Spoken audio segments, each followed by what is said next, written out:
नमस्कार दोस्तों, डॉक्टर गोविंद आज फिर आपके साथ में। आज जो मैं चीज़ लेके आया हूँ, जिस चीज़ पे मैं बात करूँगा उसको ध्यान से सुनिएगा। यदि कभी हमारे परिवार के अंदर किसी न किसी व्यक्ति की मृत्यु हो जाती है और उस परिवार के जो सदस्य होते हैं, जो उस व्यक्ति से भावनात्मक रूप से जुड़े होते हैं, वो कुछ लंबे समय तक परेशान हो जाते हैं, अर्थात वो नकारात्मक हो जाते हैं। कभी कभी ऐसा होता है कि जिस बीमारी के कारण से उस व्यक्ति की मृत्यु होती है, उस बीमारी का डर, उस बीमारी का भय हमारे जीवन के अंदर बैठ जाता है। और यदा कभी हम किन्हीं लोगों के साथ में बैठते हैं और उस प्रकार की बीमारी से किसी अन्य व्यक्ति की मृत्यु हो जाती है, इस प्रकार के कोई भी समाचार हमें सुनने में आते हैं, तो हमारा जो भय होता है वो बढ़ने लग जाता है। इसलिए मैं आप सभी को एक बात अवश्य कहूँगा, इस वीडियो के माध्यम से इसको ध्यान से सुनिएगा।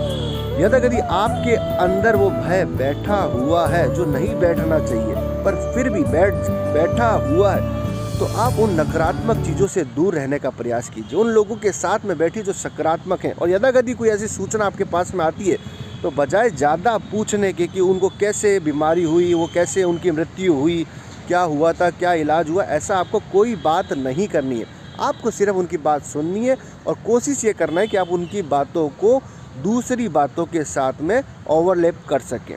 और जो यदा कभी आप न्यूज़ पढ़ते हैं, तो ज़रूरी नहीं है कि अखबार के अंदर सिर्फ और सिर्फ नकारात्मक न्यूज़ आती है और आपको नकारात्मक पे ही ध्यान देना है।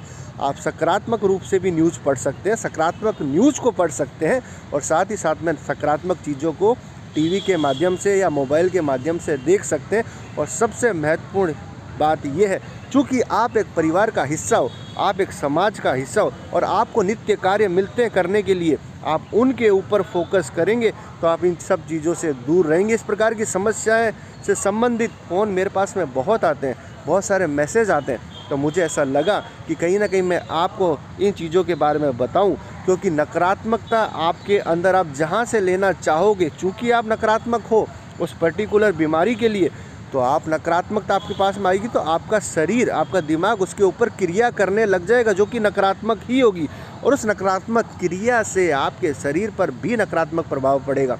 तो आप इन चीज़ों को अपनाना जो मैं आपको कह रहा हूँ, और योग, व्यायाम और मेडिटेशन का उपयोग अवश्य करना। इन्हीं शब्दों के साथ मैं मेरी वाणी को विराम देता हूँ। जय हिंद, जय भारत, जय हिंदी।